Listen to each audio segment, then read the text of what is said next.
Oh, I was right.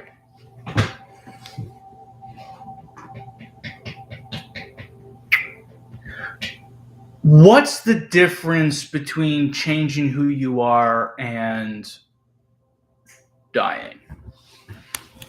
What's the difference between changing who you are and killing yourself? Well, I suppose the first argument would be something probably obvious to the extent of like, well, like you're still around. And well, what do you mean by you? Well, I mean like, like you, you got your eyes and your arms and your legs and your head and you're you. So like your body continues to physically exist.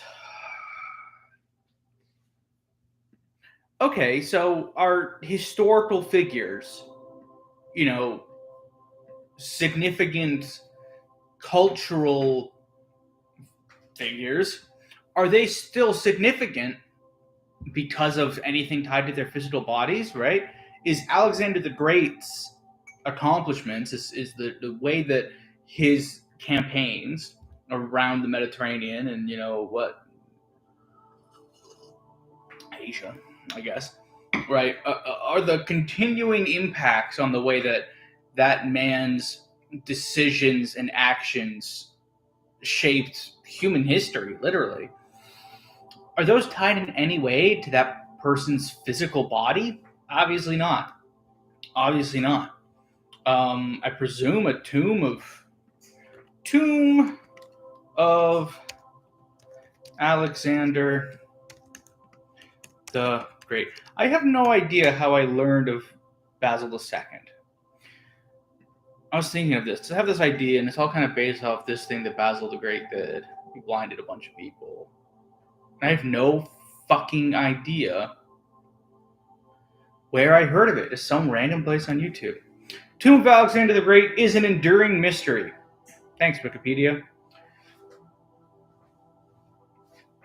So no, we let alone like forget about the fucking pyramids and the pharaohs and the desiccated mummified corpses, the Egyptian that English archaeologists dug out of Egypt.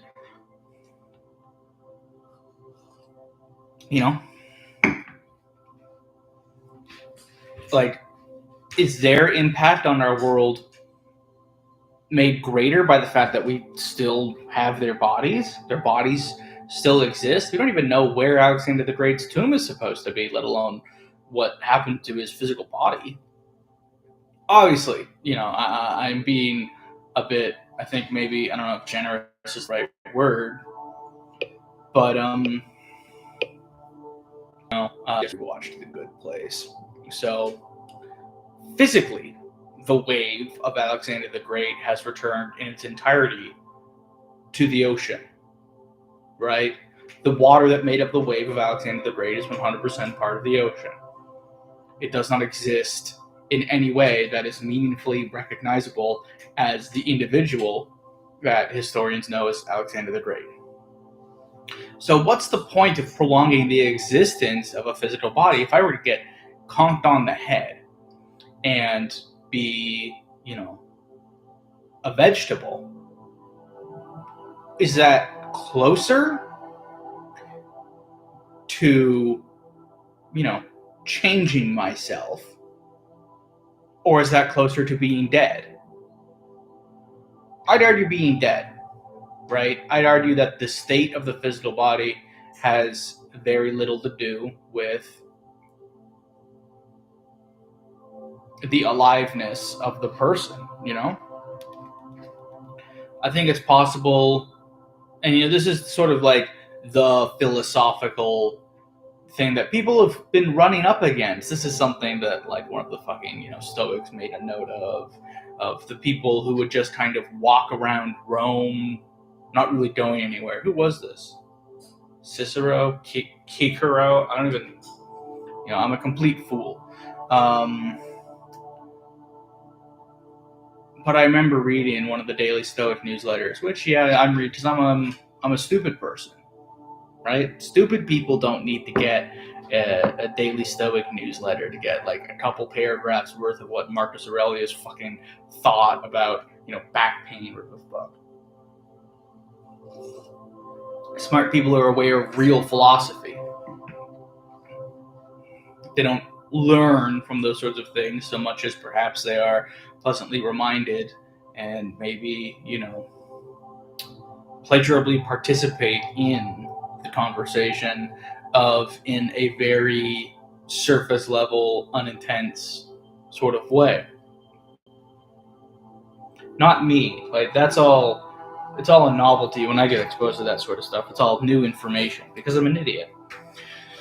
So one of the things that stuck with me out of that was some, Roman philosopher noting the amount of people who, in his estimation, were sort of just mindlessly wandering around Rome. You'd see them in the streets and they weren't in any particular hurry or going in any particular direction. They were just kind of out walking and saying, oh, that's bad. Blah, blah, blah, blah.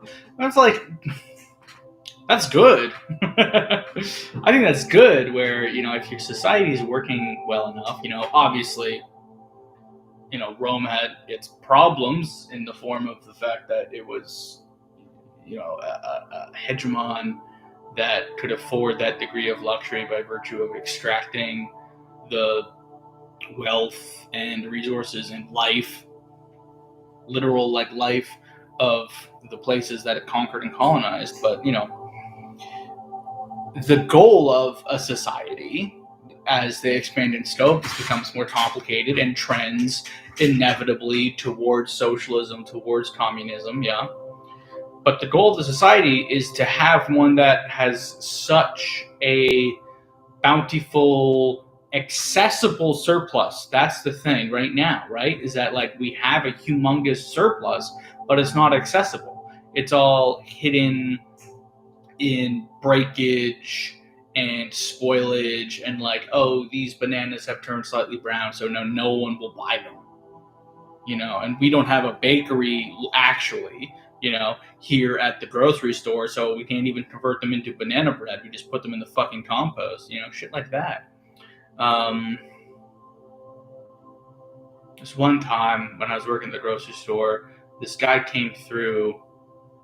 I don't know what the fuck happened, man, but he just filled up these bags from the bulk area, and he had 5 or 6 of these huge bags filled with pounds of these different nuts, and it was $30-$40 of nuts per bag, because nuts get pretty expensive here in Canada. And it was it was so much, and it was all the things that people will charge you an arm and a leg for now. Plant-based, high in protein, high in healthy whatever fucking fats, blah, blah, blah. They were nuts, And then he decided he didn't want them, he didn't want to pay for them, or he was running some sort of fucking, switch and bait scam where the nuts were actually a distraction for what he was actually trying to steal, which was candy. This happened. Some guy tried to steal a bunch of candy. They took him up to the office. Be like, why'd you steal our candy? And he was crying. He was saying, I got these kids, man. I got these kids to feed. And they're like, you got to feed these kids candy? That's not very healthy. And it's dude's resorting to stealing. If he's stealing candy, then he's stealing candy to get candy, right? What's candy? Well, candy is a tiny little useless, utterly in vain attempt at, experiencing pleasure.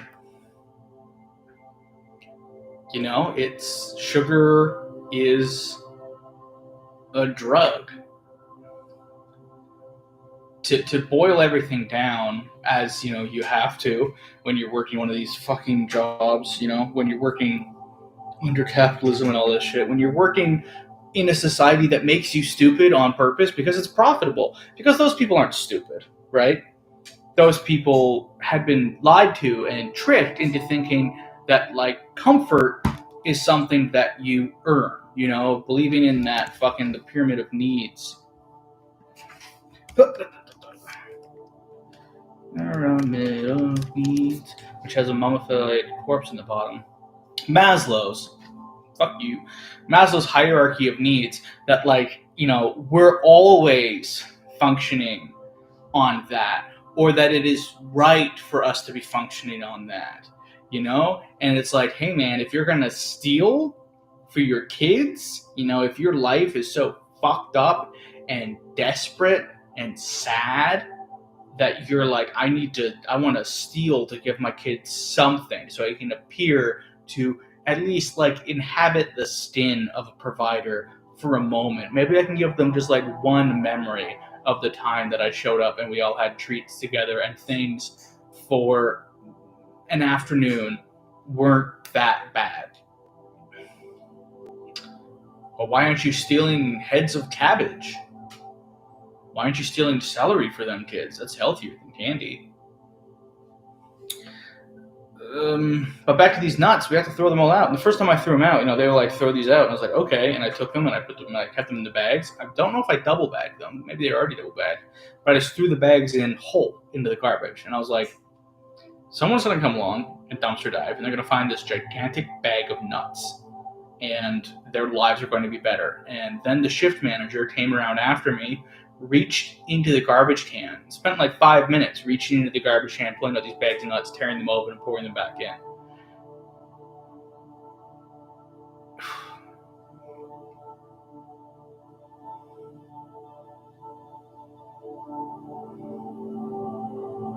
You know, we'd rather do that than help each other. And that's what I mean when I say an inaccessible surplus, right? Fuck the company. Holy shit. Right? The company doesn't care. The company would go on to hand the CEOs and owners and shareholders, whatever the fuck, of the pharmacy company that, you know, had places next door. They already had like a sort of alliance thing. There you could always find these pharmacies attached to these grocery stores, but also the grocery stores had pharmacies in them because everything has to compete with everything else and blah, blah, blah, blah, because all corporation has to trend towards total monopoly. It can't even just be, right? Like, oh, it needs to appear like there's competition. Everything needs to trend towards the same duopoly cartel, right? It's like, well, we can't have, I'm just going to start using names. So we can't have Sobeys and Superstore. We can't have Sobeys and Loblaws.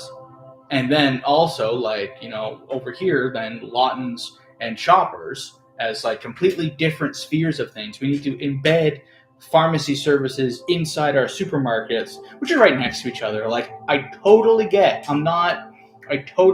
that, you know, I live basically in the city. I live in like the provincial capital. I live in literally the middle of nowhere, which is to say that I live in the dead center, like the beating heart of nowhere. Nowhere couldn't run without the city I live in. So I totally get that there are communities where like the store they have is the supermarket. I totally get that food deserts exist and that being able to go and get everything at one place, you know, for some people that's not a luxury. For some people that is, you know, the only viable economic solution to, you know, I could zoom out and say to the complete neglect and dereliction of where they've been living, you know, that real governments, real people, not to say that they're not real people, but like real communities that are empowered to help themselves would have sorted that out. Like they would have gotten a little community co-op thing sorted out, and they would have, you know, ordered what they needed and blah, blah, blah, blah, blah. And that can either evolve, you know, into a commune, or that can evolve into businesses. But the way it is now, people are so fucking helpless. Again, it's like, we need to wait until this fucking thing, right? We got an IHOP around here or something like that, or a Flapjacks, and people are like happy. People are like, ooh, we're like a real city now. We're getting an IHOP. And I'm like, what the fuck are you talking about? We're getting Denny's, we're getting an IHOP. And it's like, what are you talking about? it's not that we don't have pancakes. It's not that we don't have diners that will serve you pancakes. It's entirely about like the brand recognition. It's entirely about like the corporate blessing bestowed upon the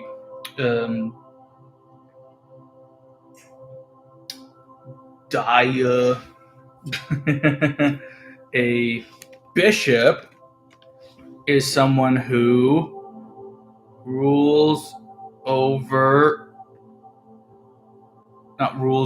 oversight of a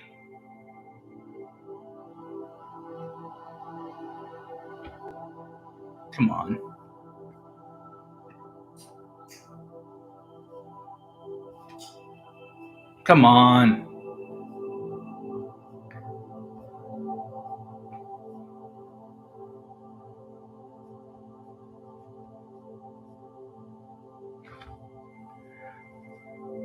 I looked up this word for something so I know it exists.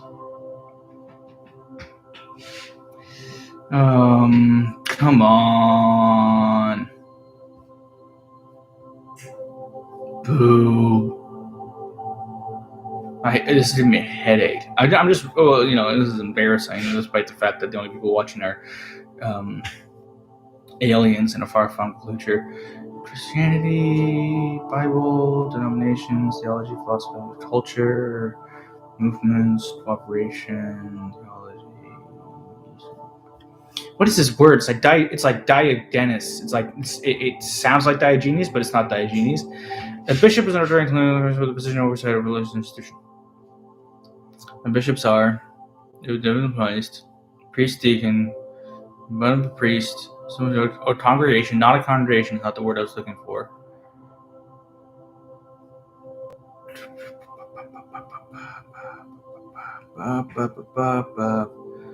Oh, come on. Where did I find this?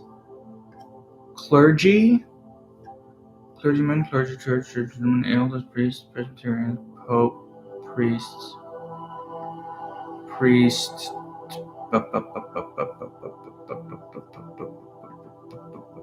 parish,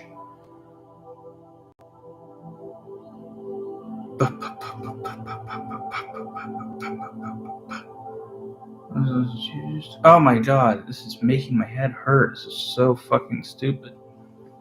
Deacon, priest, come on.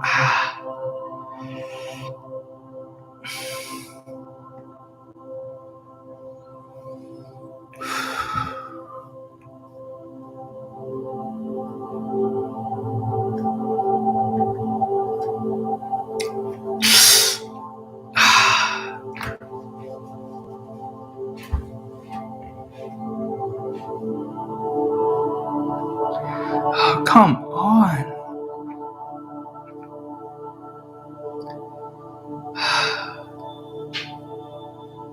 Fuck.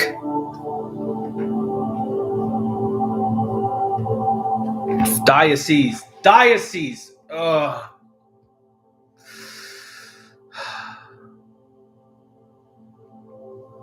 Oh, so close. Okay, what was he talking about? Anyway, so accessible surplus. So this corporation is the same corporation that would go on to do like a multi-million-dollar merger with the, like, at least in cities, at least where I live, completely like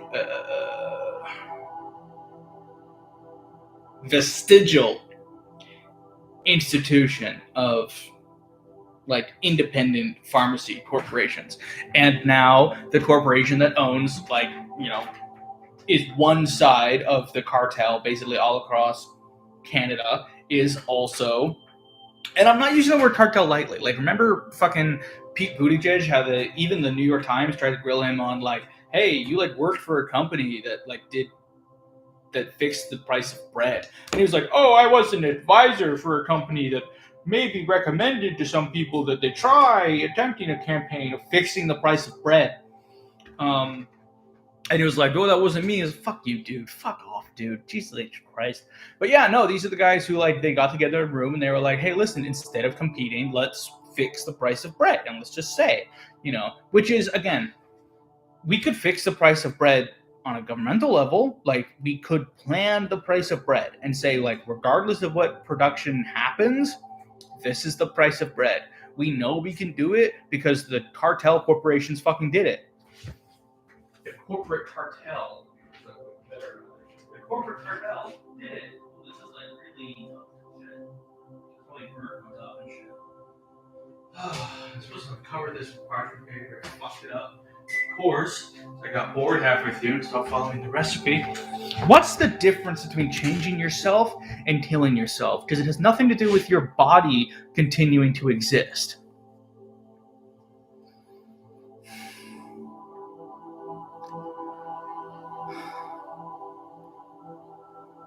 It has nothing to do with your body.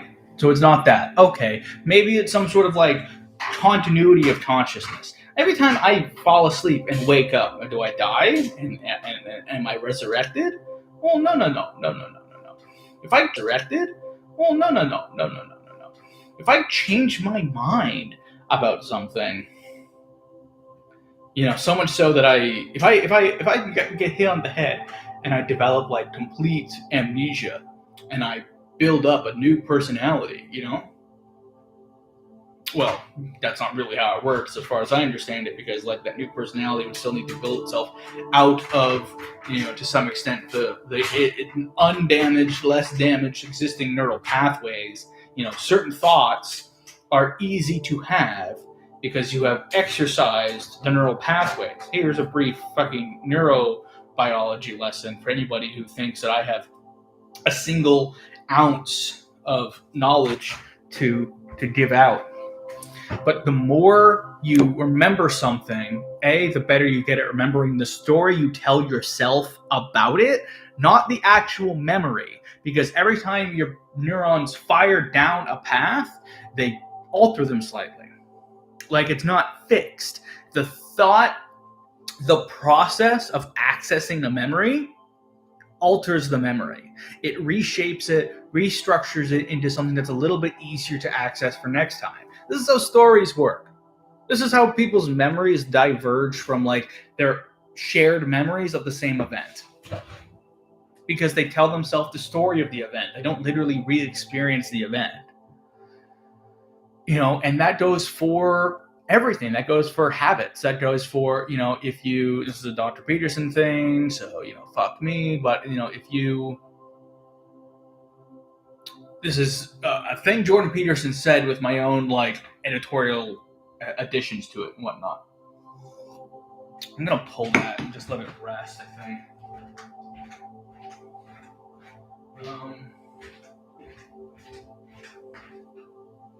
Maybe send a ooze and goose out all over. Maybe it's not even done. Did I look at the time right? Fuck. I'm just gonna let it rest in there. And pull it out. I don't know what I did. I don't know. I looked at the clock and said, I'm going to remember what time this is, and I just didn't.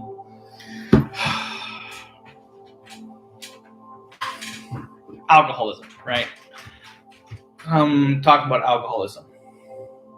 And that, like, the biological indicators of alcoholism are that when you're drinking alcohol, I'm gonna drink now to illustrate what drinking is, in case these aliens are. I'm talking to aliens, so you might not know what the human concept of drinking is. So here's the human concept of drinking. There's liquid in this container, coffee, which is water kind of strained through these beans that are full of weird poison that make us all jittery. I put it in my mouth. Right? I tasted it. It was like, oh, that's bitter and kind of, frankly, crappy and thin because it's just out of a Keurig machine. But I'm addicted to what it does to my body. So I swallowed it down and it's going into my stomach and it's going to get all stirred up in there. And then the caffeine in it is going to get circulated into my blood. It's going to go all around. It's going to get up in my brain and go pew pew. And I'm gonna feel like I'm awake, despite the fact that I obviously am awake.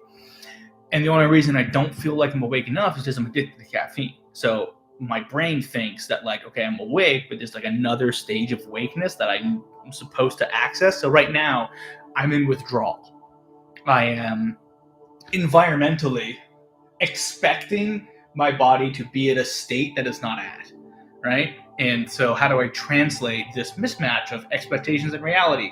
Well, me personally, because I have very well exercised pain signals, pain pathways, I feel pain. I feel aches in my shoulders. I feel I have a headache, you know? And this can translate to an externalized behavior that's, cruel and petty and short-tempered. And, we have these mugs, us humans do. We have these mugs. Mine says Dunder Mifflin, which is a TV show. This is a actor. His name is Steve Carell. He plays a character on the TV show. This is a company from the TV show, I should say. The TV show is not called Dunder Mifflin. The TV show is called The Office. It takes place at one of the offices of the fictional company Dunder Mifflin, and this guy is one of the workers there. It's a capitalist fantasy about how work is your real family, and that all of the shitty, terrible bosses that you've ever had who don't understand how their own jobs work, let alone yours, are actually heroes, are actually really nice and funny. And if you just subject yourself to their behavior for years, eventually you'll grow so accustomed to them that you'll be unable to distinguish your feelings for them from love. That's what the plot of The Office is about. And humans have these mugs like this that, similarly convey a fantasy, not of like, this is a good guy who I want to look at and think about, like, yes, I'm drinking my coffee, I'm aspiring to be some sort of guy like this who everyone hates, who is unlovable, who is probably like just an adult with serious mental issues, disorders even, that were never like diagnosed and treated properly, but society just allowed him to continue to exist to the point that he actually accumulated some degree of like institutional power. And now his role in life is to make other people miserable. In the same way that this mug is a story about that, people have mugs that say things to the effect of like, don't fucking talk to me until I've had my coffee. It's right for me to indulge in my pain and my viciousness until I've satiated my addictions.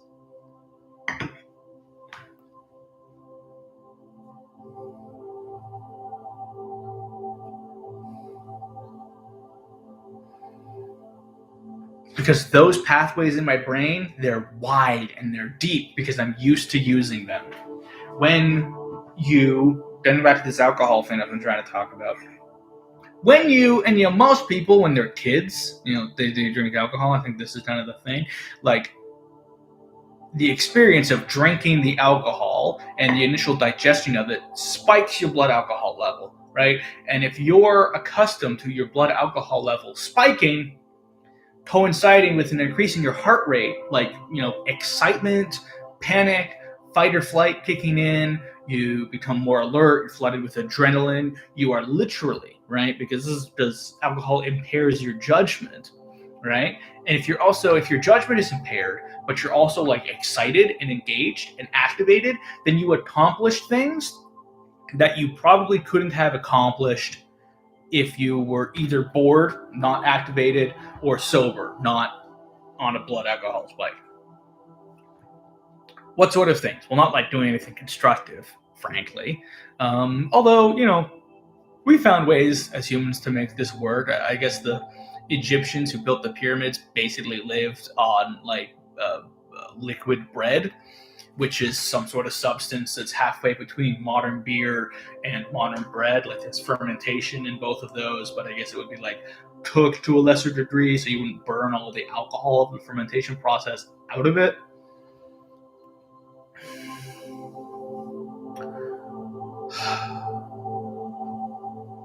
But, generally speaking, the things that get accomplished with alcohol these days are things like, sex with people who might not have had sex with you otherwise.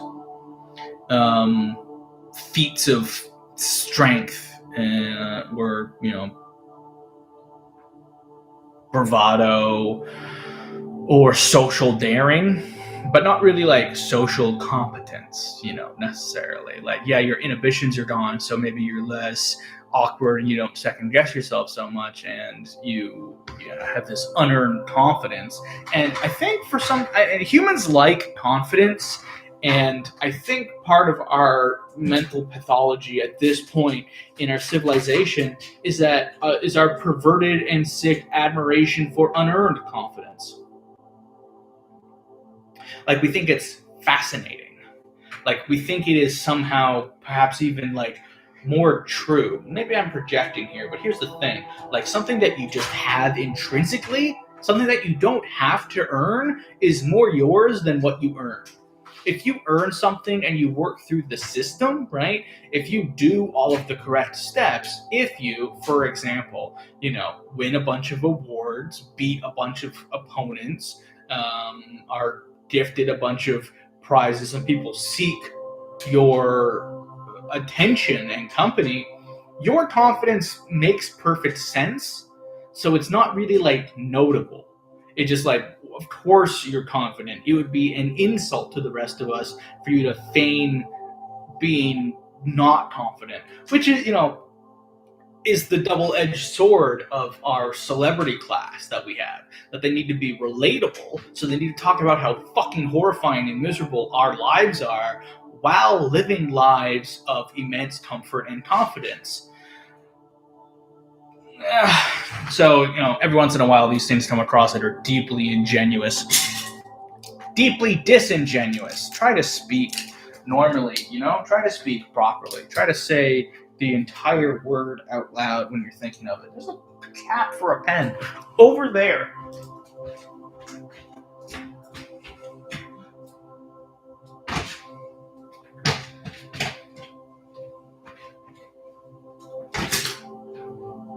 I'm gonna pull this dough, fuck it, it is what it is.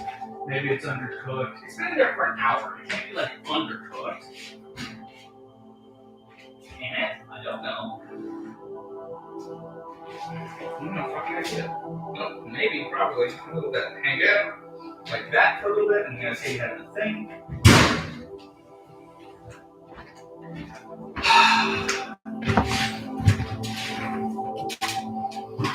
So if you are used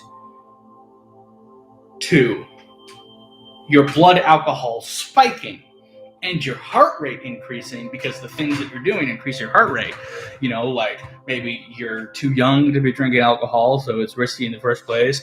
Maybe you're at a crazy party, you're too young, loud of music, and you should be scared because it's loud music, but your heart just goes up, and on a cognitive level you're safe because you're just at a party with your friends, so your heart rate goes up because of the stimuli, but you don't actually experience fear because of the context. And you're drinking, and other people are drinking, and they're looking at you like, all of a sudden, I don't know what is and isn't a mistake. Then later on in your life, once you've exercised those pathways of blood alcohol up, heart rate up, when you drink alcohol, your heart rate is like, okay, I know the drill, time to go. And that fucking rocks. That's addiction. Me, I never had those experiences. I didn't drink alcohol as a kid because I thought that, playing by the rules was anything, aside from a beginner's trap, basically, I've realized now. And this, I've gone over this, I've retread this one so many times. This is a very well exercised pathway in my brain, but like the fact that everyone fucking lied to me about that one hurts still. Because it makes me who I am. And so I return to my original question, what's the difference between changing who I am and killing myself? right? Since there's no way to erase the things that make us who we are, what does changing ourselves entail? Well, suppressing those things? Well, then we haven't truly changed. We're just acting differently. Our motivations will always be the same. And therefore, our motivations will bleed out into our actions. We'll be unable, and this is from firsthand experience. This is not a thought exercise. I am describing my life. We will be unable to accurately anticipate the actions, reactions, behaviors, and preferences of others because our motivations are mismatched. We're going to spend our entire lives acting. And people will get out here and they'll say shit like, everyone does that. Ha ha ha ha. Everyone does that. No, they don't.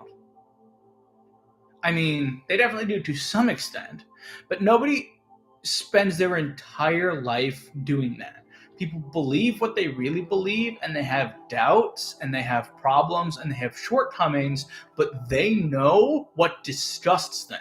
And when they encounter it, and when you're accidentally it, because your mind was mismatched with theirs, they will let you know.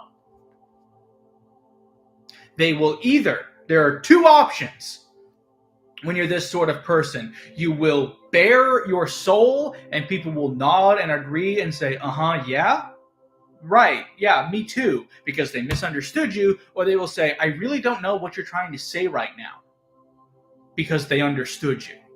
And they don't want to accept that maybe they've allowed themselves to be conned into a relationship with something they consider to be repugnant. That's scary for them. To encounter somebody who they realize has actually been acting this whole time and not just whinging and moaning about how hard it is to be acting the whole time. Oh my God, I need to live up to so many standards. Oh my God, imposter syndrome. Oh my God, blah, blah, blah, blah, blah, blah, blah, blah. But deep down, you know that you're a good person because you know the things that you believe. And if the things that you believe make you a bad person, what's the difference between changing and killing yourself? There isn't one. Both of them necessitate autoannihilation, whether that's physical or like mental.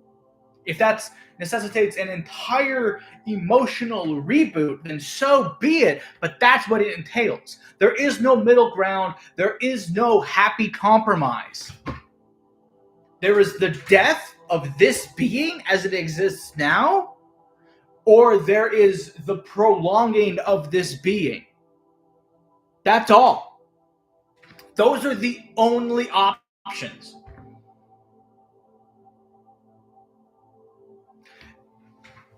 I look around in the world and I see people reaching into garbage cans to pull out bags of nuts and rip them open so that no one will get them. I look at people who look at a sunk cost for their corporation and say, that cost could be sunker. There could be some sort of, fictional issue of liability at play here. Oh my gosh, I'm a homeless person who ate out of the garbage and I got sick. Completely fallacious, I think. Fallacious? I was like, I don't think that's the word. I'm going to try saying it. Fallacious. Fallacious, you stupid piece of motherfucking shit.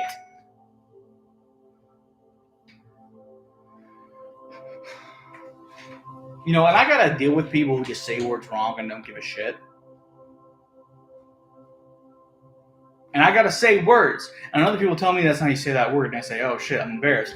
And then other people say words, I say, that's not how you say that word. And then they're like, okay. And then somehow I'm embarrassed again. What's up with that? Fallacious. Completely fallacious argument.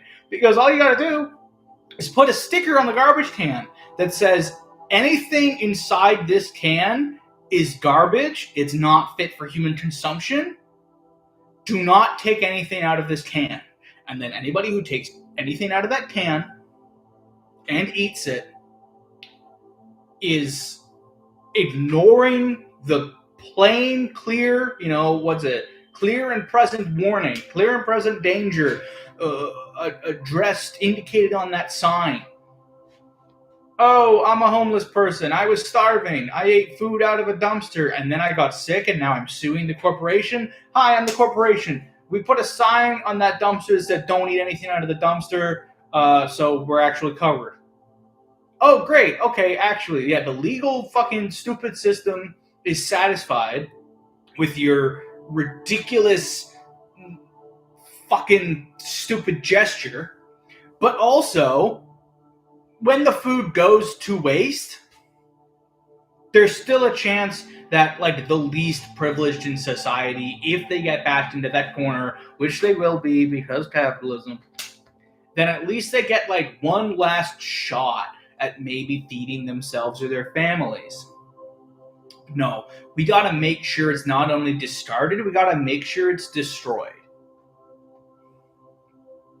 We got to make sure not only is the food in the garbage, but it's also inedible.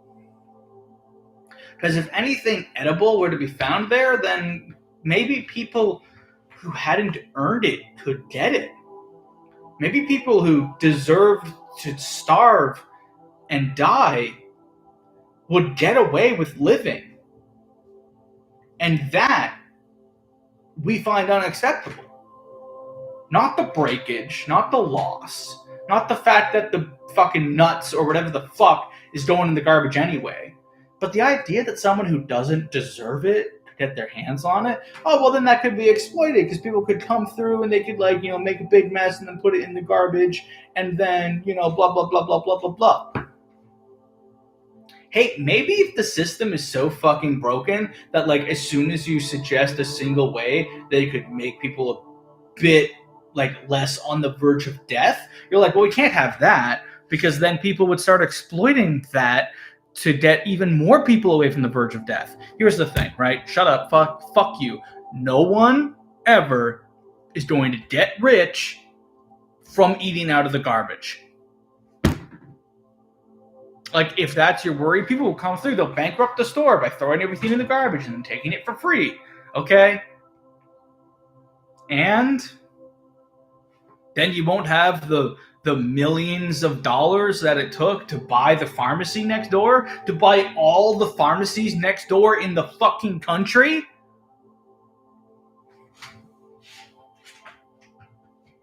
Because every once in a while, some unfortunate soul, right? Some person who you consider being, a corporate fucking fat cat and shit, consider a lowlife, will throw a bunch of fucking Cliff Bars in the garbage and then come back hours later and root through rotting trash to find the Cliff Bars. That'd be bad. Oh no, the margins, it's encouraging breakage. Well, maybe actually, since people are doing it, maybe it's just encouraging a more even distribution of this surplus that we have, making it more accessible. And the problem is, someone was posting this the other day, I think it was under an Adam something, whatever, power corrupts, the whole conversation of power corrupts. And this is something that comes up in Dawn of Everything too, which is the only book I've ever read. I'm a fucking dumbass. But like, does power corrupt, or does power attract people who are going to find a way to corrupt themselves anyway? Is it like totally wholesome, passive, generous people who don't have a narcissistic thought in their skulls, kind of like, I think I'll try out being a leader, and then turn into utter goblin kings? Or do a bunch of fucking goblins see positions of power and be like, shit, I could be the goblin king, not just some fucking goblin? Obviously, it's the latter. Obviously. So the people who have the power now need to look at all these other people and be like, they're just as greedy and cruel and underhanded and selfish as me. I will make the world in my image. And then we live in a petty, cruel, selfish world. And people go, oh, what's going on? What happened here? What's going on? What happened here? We let the world be designed by the cruelest people possible. So they designed the cruelest world possible. Duh.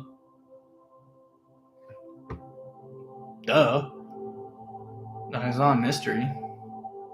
So you look at the world and you see that and you go, oh, how do I change? Oh, how do I, click in more? Well, be more ruthless, take more individual responsibility, be ready to be mean to people, be ready to be cruel to people, look down on people, compare yourself to others. And I think, hey, that sounds a lot like being fucking dead. That sounds a lot like a complete and utter moral capitulation of everything that makes the human race worth itself. It's almost like everything in every story ever is like those things are bad and good things are like being virtuous and being selfless and being generous. It's almost like we recognize instinctually that like heroes give and villains take. It's almost like we know fundamentally that like hoarding power, wealth, food, water, they're all bad. And that like sharing and that like teaching and that like creating like a society that's even an increment more equitable than the one we live in now would be a moral good. It's like we know that. It's almost like we know that, but the only way to stand on your own 2 feet in the world right now is to go in the other direction, is to be more petty and cruel and selfish and to take and to hoard. And then, you look at yourself and you think, okay, well, I need to change. Change into what? Do I want to change into someone who is physically dead or change into someone who is morally dead?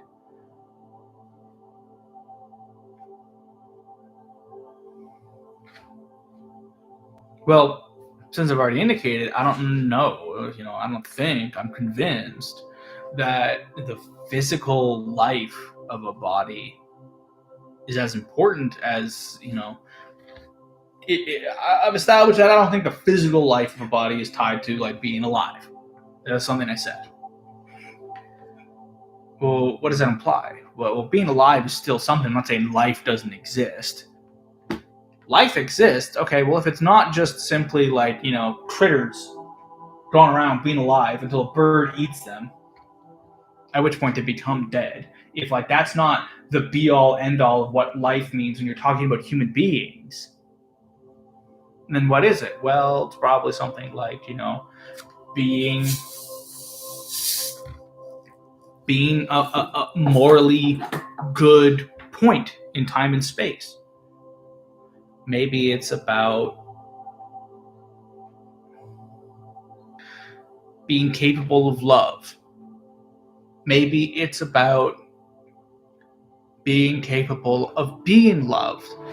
And if you're not already those things, then you need to change. If you're not either vicious enough to be successful or, good and decent enough to be loved, then you have to change.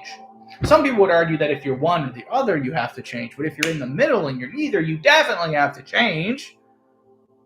Like, okay, it's one thing. It's one thing to be like passing people on the right going on the highway. It was like, what the fuck is this guy doing? That's one thing doing. It's another thing to be driving down, like, on the lane divider. There's a difference between just being like a rude, selfish, petty member of society and being an unmember of society. Being antisocial to the point that your very existence in the world is a burden, is an inconvenience, if not like a full burden on the people who are forced to interact with you. Oh, this souffle in the oven and then it completely deflated once I took it out. That's wild. I don't think I'm happy about that. I think I'm sad about that. I don't know if I'm supposed to zoom today. I don't really know anything. Pull this out onto a little cut door. Is it hot more?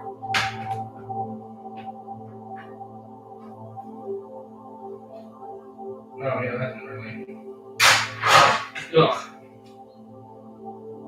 Smells burnt.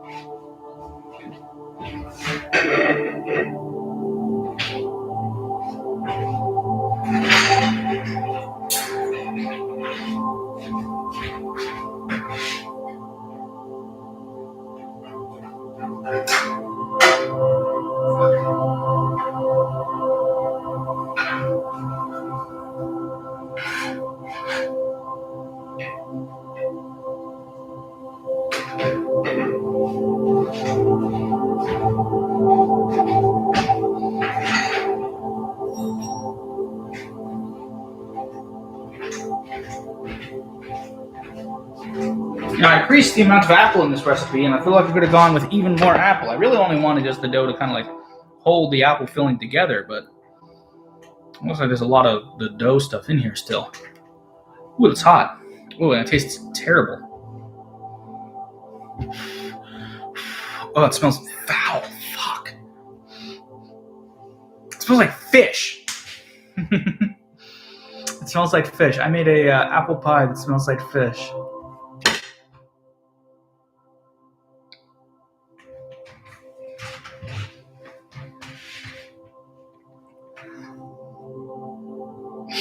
So you look at the world and you see what people are asking of you. And you can tell what people are asking of you by looking at the stories that they try to tell you.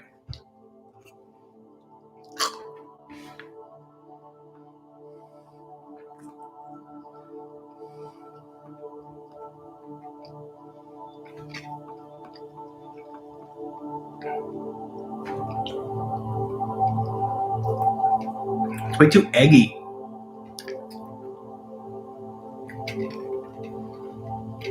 It's like it was custard, but it's like burnt. This is awful. This is dreadful.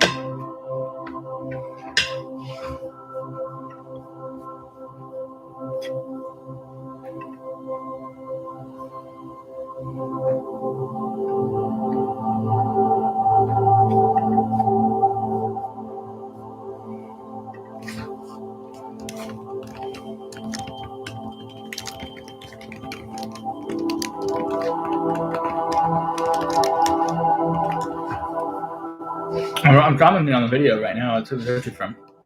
Tried making this, came out dreadful.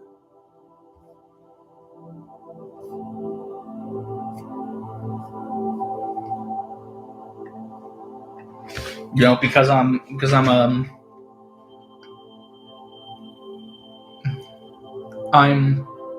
in the way that only the powerless can be. Petty and vindictive, you know. Ugh.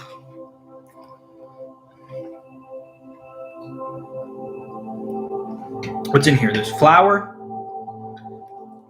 eggs, butter, sugar, milk. Most of the ingredients in this would have been better eaten raw. Like probably not the eggs, probably not the flour, but like if I had just eaten 6 apples and then eaten some spoonfuls of sugar or even snuck it into my coffee. Took a big scoop of butter on a spoon, shoved it in my fucking mouth. That'd be better than what this turned into. Sort of omelet or a little scrambled egg and just eat like a big plate of all the individual ingredients of this individually. It would have been better than what I made by putting them together.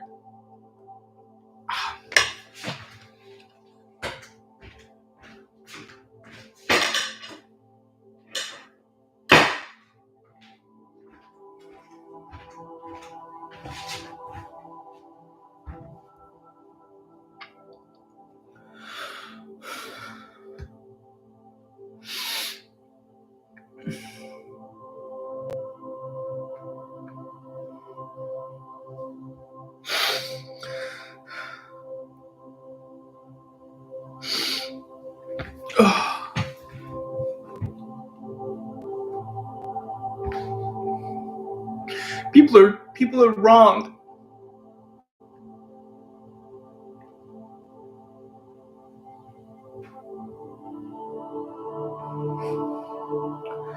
People are wrong about what makes life hard. Life isn't hard because you feel like you're no good. Life is hard because you're no good.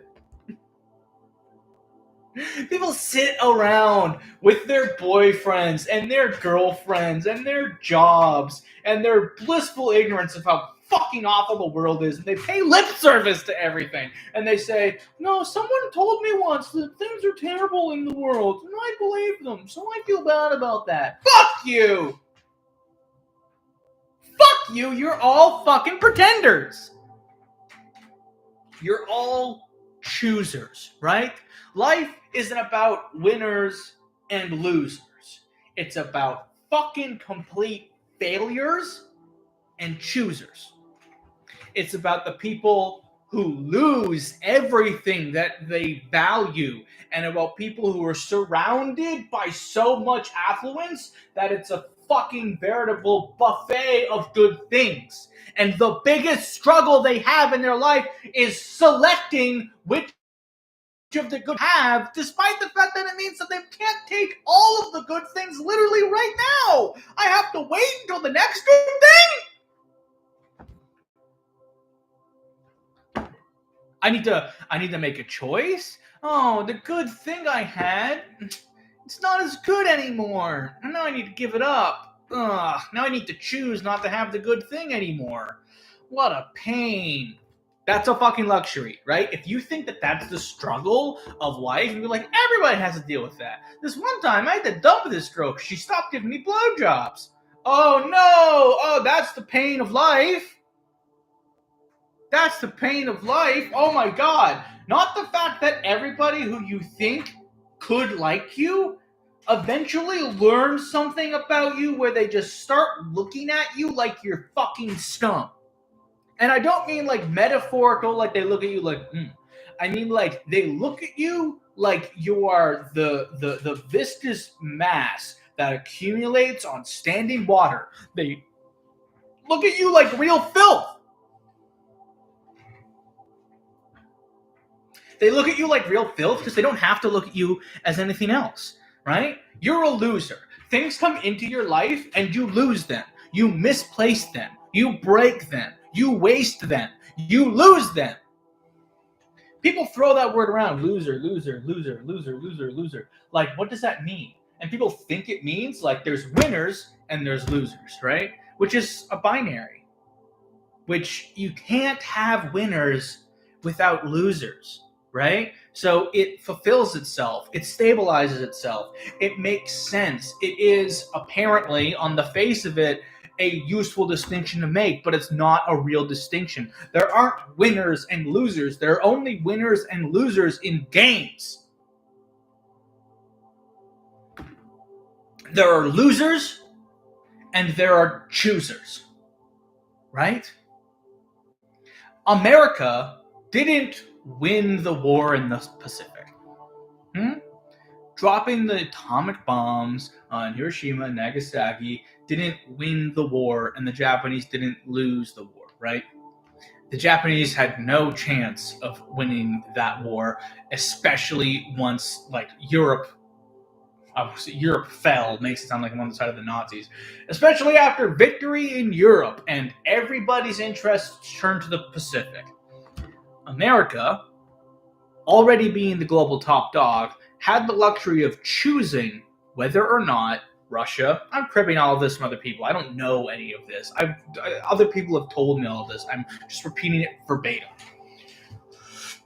The United States had the luxury of choosing whether or not Russia got a seat at the table, whether or not they got considerable consolidations, considerations, whatever the fuck, in terms of the Japanese surrender. And because they could, because they had a plethora of good choices, do we let the Russians have some? Do we take it all? Do we launch a massive ground invasion? Do we use these weird-ass bombs that we have? Well, we spent all the money on the bombs, so I'll be damned if we don't use them. Because America, and again, no one like specifically, it was like mechanisms, right? It was like, the bus driving itself, basically. It was a train. Nothing stops this train. But they made the choice, right? America as an entity made the choice to drop the bombs. There was no winning. There was no losing. There was no beating. There was no defeating. There was no overcoming. There was no tactical master stroke. There was no strategic insight. It was simply a choice of how badly do we take all of this for ourselves? We hold all the cards, so I will choose it.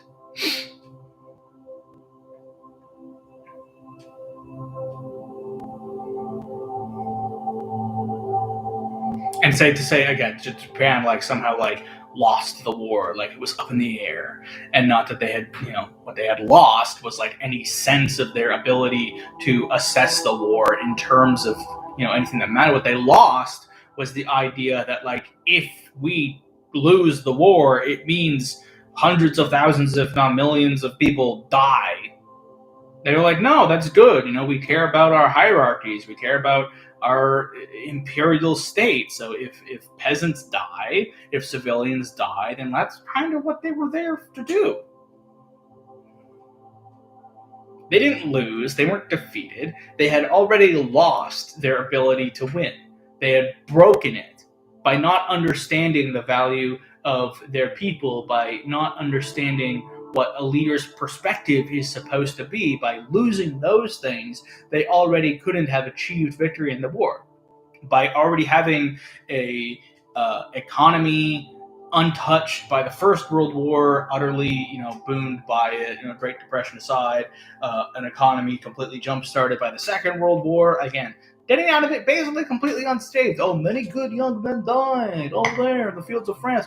Yeah, the Nazis never fucking invaded New York. We loved fantasies with that shit. What, Men in the High Tower, Wolfenstein New Order. People love to fantasize about like, oh my god, wouldn't it have been crazy if the Nazis made it all the way over here? Oh, not really. Not that crazy to imagine, really. I mean, you can just read a fucking history book about what happened in Poland and Czechoslovakia and France. You don't need to fantasize about what it was like to live under Nazi rule, because people did. But what if it happened here, though? It'd be so much cooler if it happened here. Oh my god, they'd be like, oh my god, the swastika hanging off the Empire State Building, that's so crazy, whoa.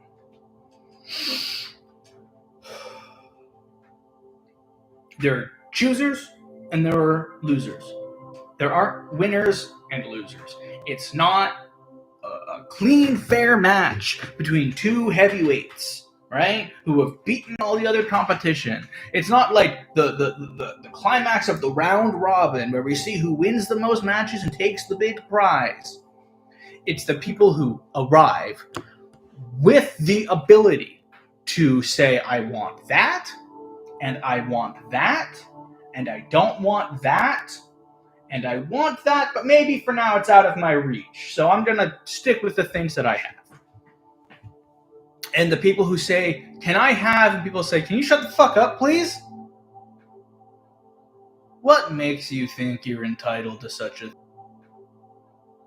What makes you think you're entitled to such a thing? And they're right. That's the thing, too. That, like, they're right.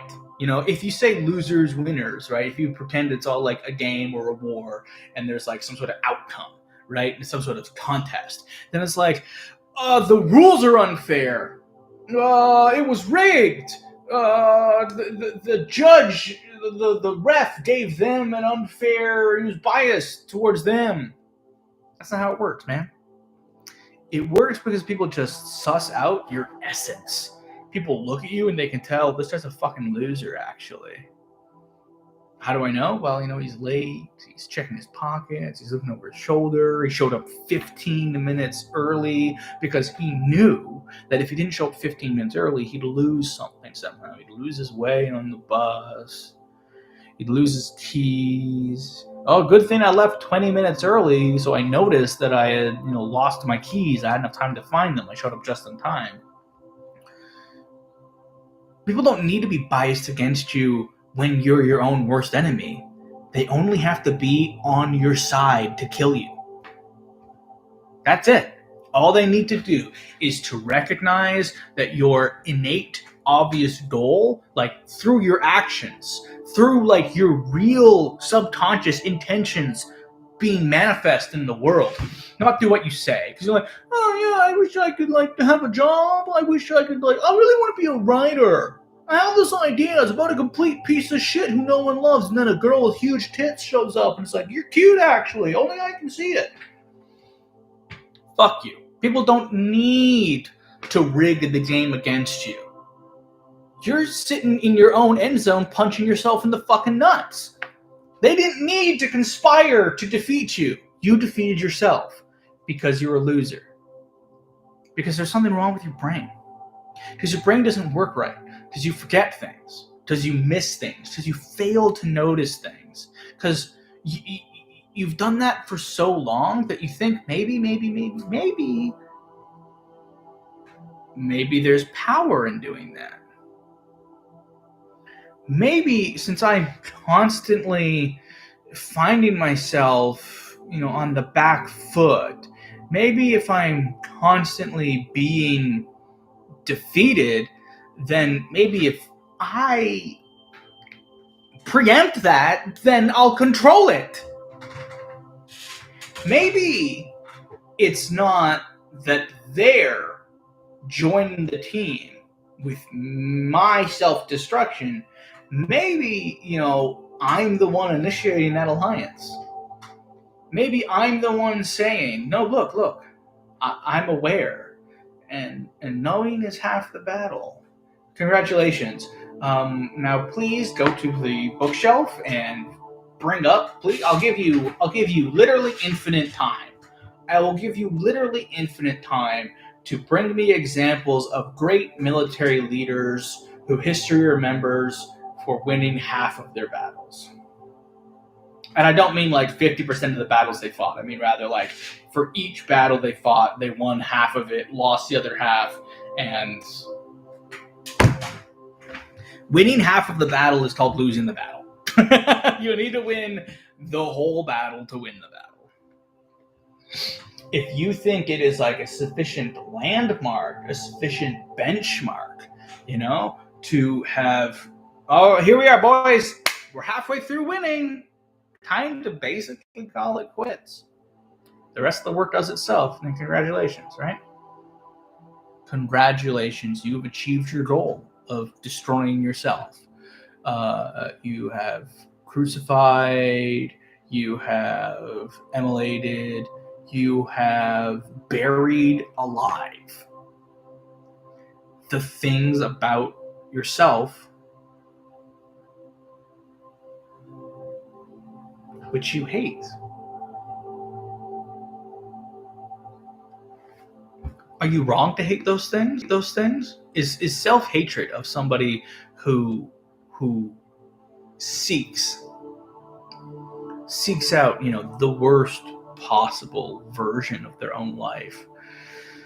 Is loathing them the wrong thing to do? No.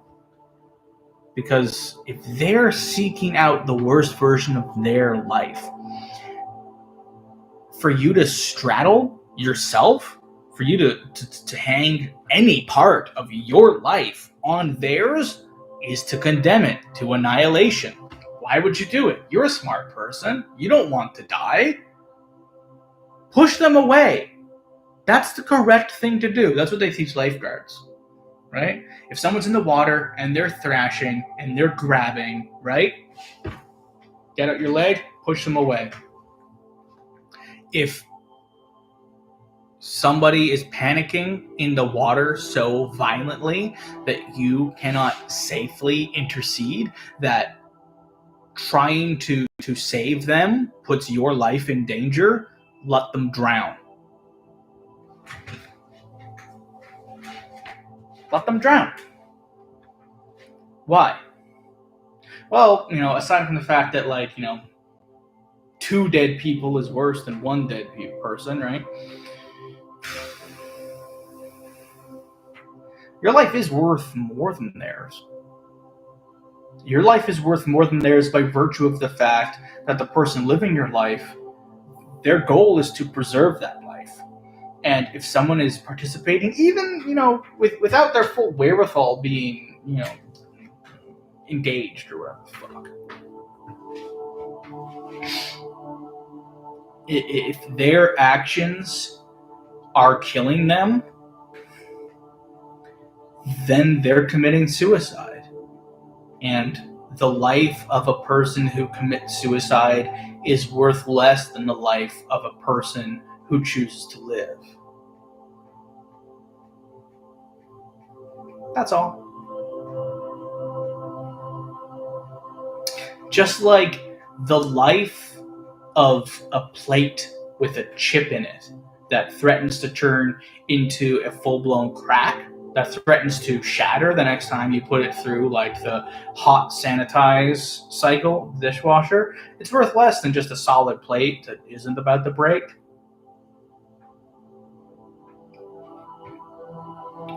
Just like that, the life of somebody who wants to end their life is worth less than the life of somebody who wants to prolong their life. It's as simple as that. It's a fact. It's not the rules are rigged. It's not the ref was biased. It's not it's unfair. It's not they cheated. You won. Your goal was autoannihilation. It was to dismantle the things of your life so thoroughly that it couldn't be called a life anymore, to the extent that maybe to convince people who aren't thinking of it the same way you are, that, like, ending your physical life is the only way to demonstrate that to them.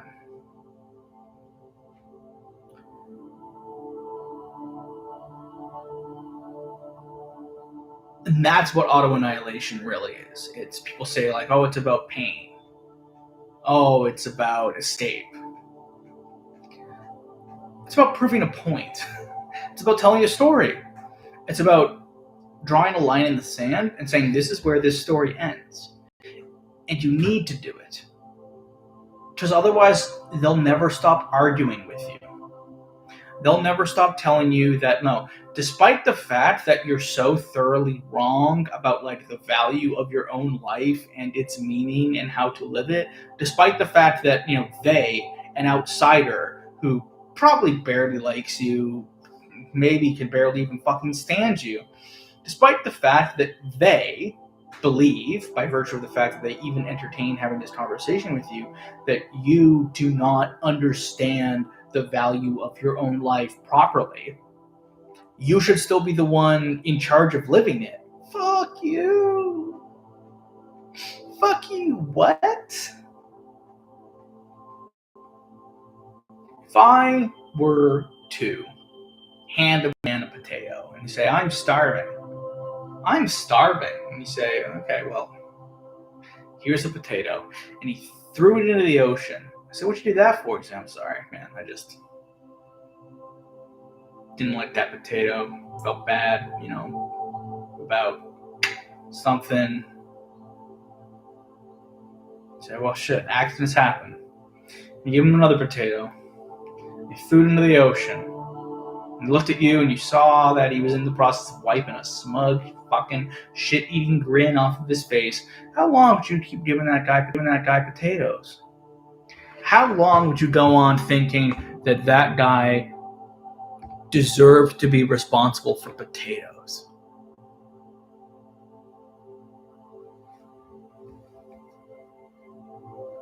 How many times does a man need to get up in the middle of the night, walk out to his crops, and light them ablaze until we all collectively decide that guy shouldn't be a farmer anymore, actually? We shouldn't waste our fucking time, land, energy, what have you, on allowing that guy to do whatever he's doing over there because it all goes to waste. How long do rational people have the argument of actually your life, which you see no value in, by virtue of the fact that you're the one living it? How long do we go on arguing with that person? Forever is the answer. Forever is the answer. You will always, by virtue of the fact that we're humans and we are spring-loaded to believe in socialization and sociality, which is not a word. Society is the word. We're so, as I say, spring-loaded. We have a knee-jerk reaction to assume that that's the correct and natural state for people. You will never convince everybody who thinks they care about you that suicide is the answer until you prove it to them.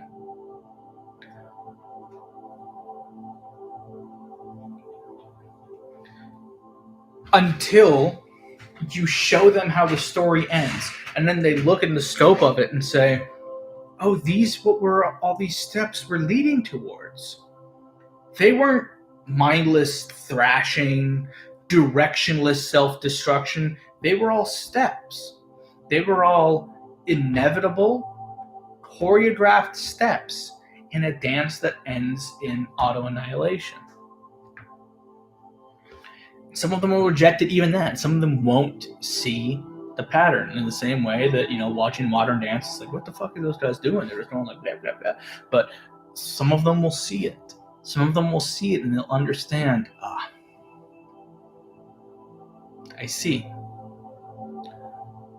I am a person who loved somebody who needed to kill themselves.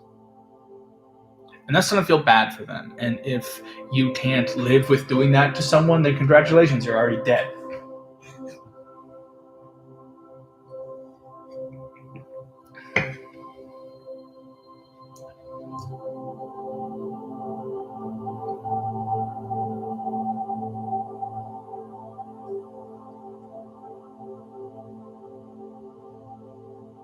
But your life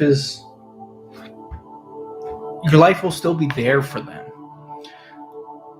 Their version of your life, the way they remember it. But, if you've tried to talk about it, then you must have given them the clues. And if they refuse to pick up on them, even after they've been given the end of the story, that's on them. And there's nothing you can do. And there's nothing that you staying around for longer would have done either.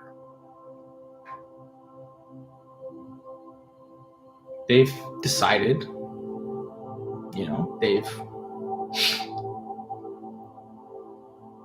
closed their hearts to the possibility that you could be right even in the slimmest. They've charted a course for their own lives that somehow involves you going in the direction that they decided for you years ago, maybe decades.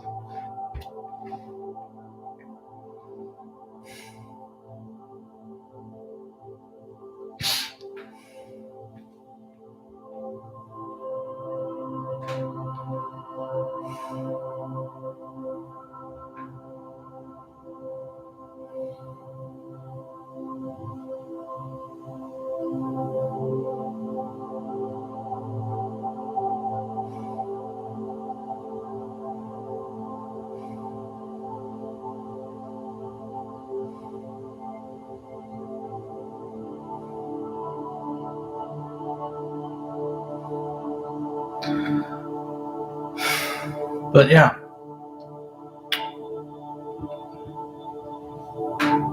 the rhetorical function of autoannihilation is the ultimate object lesson. The object is you. The object is what's left of you in the material world after you're no longer alive. And if you've done it right, then every single bit of that will be a clue as to why. all of the last impressions that you gave to people will make sense. Don't hurt people. Don't try to old yell at yourself, for fuck's sakes. Fulfill your promises to the best of your ability. If someone's shared something with you, tell them you like it. If someone's asked you to do something, at the very least, make sure you're certain that you've done enough of it that they can finish it themselves.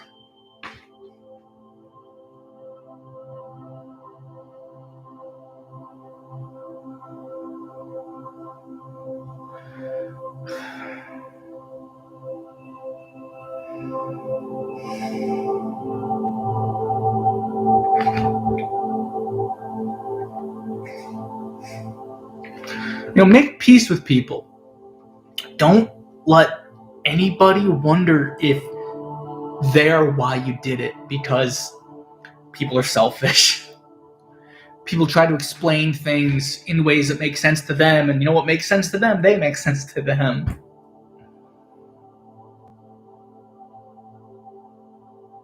Was it me? Was it something I did? Was it something I said? Because here's the thing too. If you can make peace with the people who love you and still know that it's the right thing to do, then it's the right thing to do.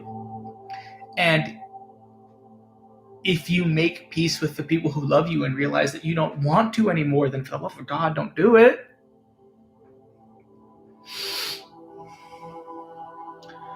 But when you know that you've done your best, when you have reached the extent of what you can change into and it's not good enough, then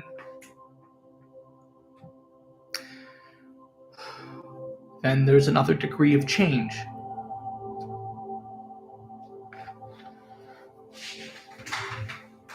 There's another degree of change that will show people how willing you were to change and how painful it was to not be able to change anymore. That will show people that to change out of the thing that causes the problems in your life was to change out of the thing that's living your life.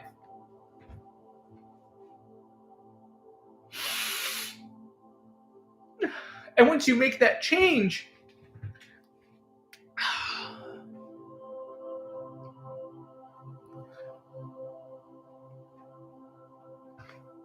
ages ago, people did this study about spoilers.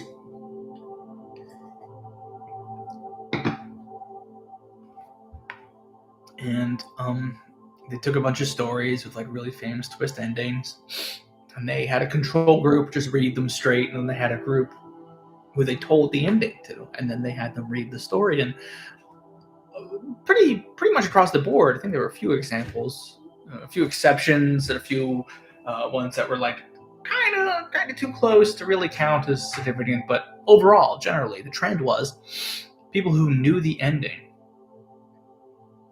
enjoyed the story better. They could appreciate it better once they knew where it was all heading.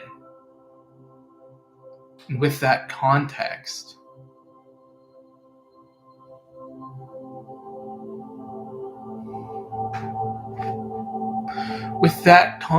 the stories all made them happier.